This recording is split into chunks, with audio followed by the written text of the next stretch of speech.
8ஆம் வகுப்பு தமிழ் புத்தகத்துல முதல் இயல்ல உள்ள இலக்கணம், அதுல உள்ள புக் பேக் கொஸ்டின், அதுக்கான ஆன்சர்ஸ் எல்லாம் நான் இதுல எழுதி போட்டிருக்கேன்.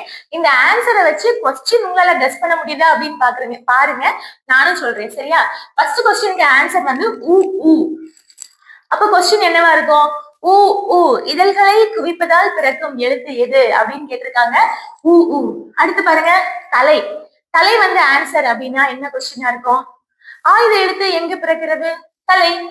அடுத்தது, அப்ப இது வந்து ஈஸியா கண்டுபிடிச்சிருவீங்க. மார்பு வந்து ஆன்சரா இருக்கு. அப்ப வல்லினம் எங்க பிறக்கும்? மார்பு. அடுத்தது இட்டு இன்னு. இட்டு இனத்துக்கு நான் என்ன சொன்னேன்? பண்டம் சொன்னேன். பண்டம் அப்படின்னா நமக்கு கரும்பு. கரும்புக்கு என்ன சொன்னேன்? நுனி நுனி. அப்போ நாவின் நுனி, அன்னத்தின் நுனி, இதனால் பிறக்கக்கூடிய எழுத்து என்ன? இட்டு இன்னு.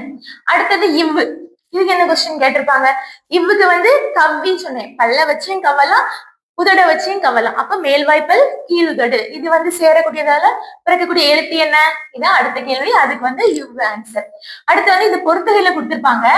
இடை இடை என்ன கேள்வியா இருக்கும்? இடை இடை அப்படின்னா மஞ்சள் சொன்னேன்.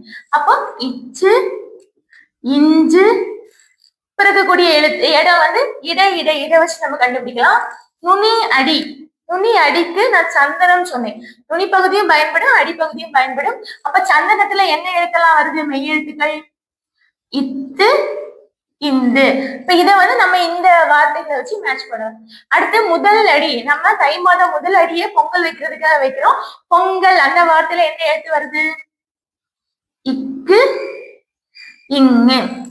அடுத்து நுனி நுனி. நுனி நுனி வந்து கரும்பு. மேல் நுனியும் சரி, கீழ் நுனியும் சரி நம்ம பயன்படுத்த மாட்டோம். நடுப்பாக தான் நம்ம நல்லா சாப்பிடுவோம் அப்படிதானே. அப்போ கரும்பு. கரும்பு தான் என்னது? பண்டம். அப்போ இட்டு இன்னு. சரியா? நீங்களும் கேள்விகள் எல்லாம் கரெக்டா கெஸ் பண்ணீங்களா? உங்களுக்கு ஆன்சர் பண்ண ஈஸியா இருந்துச்சா? கமெண்ட்ல சொல்லுங்க. தேங்க்யூ.